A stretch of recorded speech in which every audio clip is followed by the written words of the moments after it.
C'est toujours avec un réel plaisir que nous vous retrouvons dans cette édition de revue de presse de ce jeudi 17 novembre 2022, toujours avec Youn Rasoul Malal à la présentation et notre cher confrère Rouva Razona au console technique.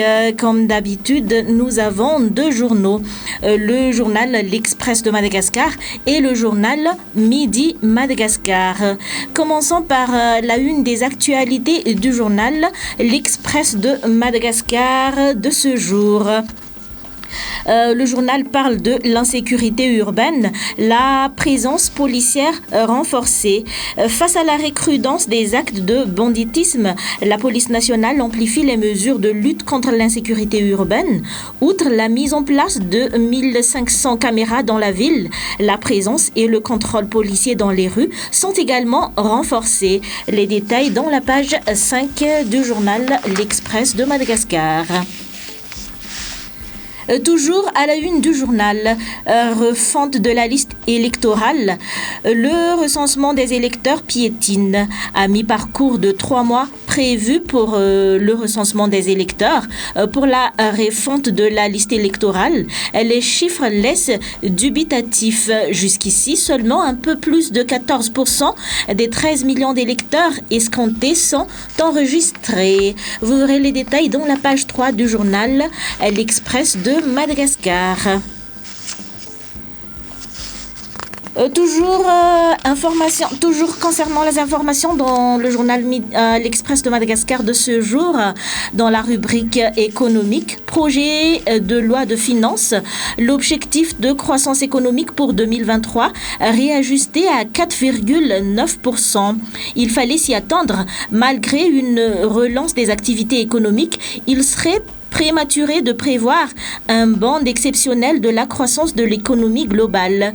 Tout a été réduit à des prévisions modérées. Les détails dans la page 7 du journal L'Express de Madagascar. Social. Approvisionnement en électricité, des pluies provoquées pour adoucir les délestages. Le réseau interconnecté d'Antananarivo, ou RIA, est en proie à un déficit énergétique. La JIRAMA s'efforce d'augmenter les sources d'eau qui alimentent les centrales hydroélectriques.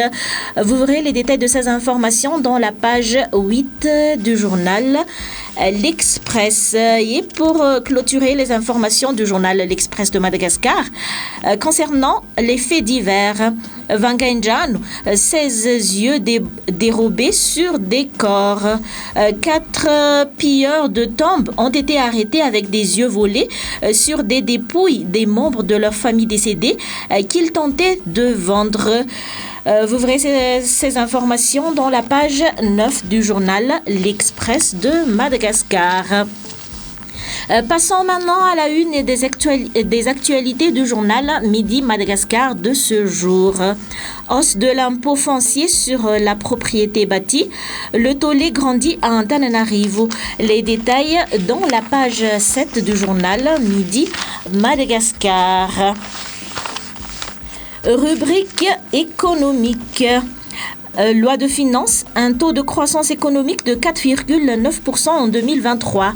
Les impacts négatifs de la guerre en Ukraine pèsent encore lourdement sur l'économie mondiale.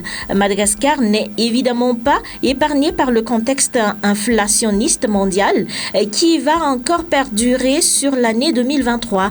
La situation a en tout cas incité les autorités financières à faire preuve de prudence dans l'élaboration du projet de loi de finances initiale pour 2023. Les détails dans la page 4.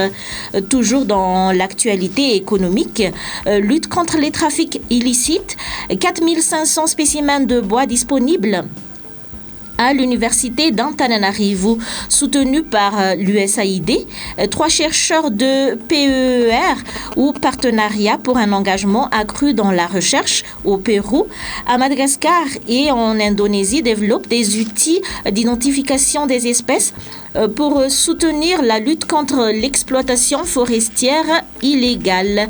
Les détails dans la page 5. Société maintenant, réinsertion sociale. Les enfants des rues livrés à eux-mêmes. Les parents constituent encore un obstacle à la réinsertion sociale des enfants des rues. Ces derniers sont souvent exploités à des fins pécuniaires. Les détails dans la page 6 du journal Midi Madagascar. Toujours dans la rubrique Société, hausse de l'IFPB. Le tollé grandit à Madagascar. Depuis 2 ou 3 jours, le temps continue à monter chez les propriétaires à Antananarivo après la réception de l'avis d'imposition où l'impôt foncier sur la propriété battue a connu un bond sans précédent. La dernière révision de l'IFPB remonte à 30 ans. Les détails dans la page 7 du journal. Et enfin, pour terminer cette édition, la rubrique sportive du journal Midi Madagascar. Football Pro League. CFFA remet son titre en jeu. Le championnat de première division de Madagascar débutera ce samedi avec 125 rencontres au programme. Le duel final est prévu pour le 24 juin 2023. Vous verrez les détails de ces informations dans la page 9 du journal Midi Madagascar de ce jour. Et voilà, ainsi se termine notre édition de ce jour. Nous vous donnons rendez-vous à la prochaine. Merci et au revoir.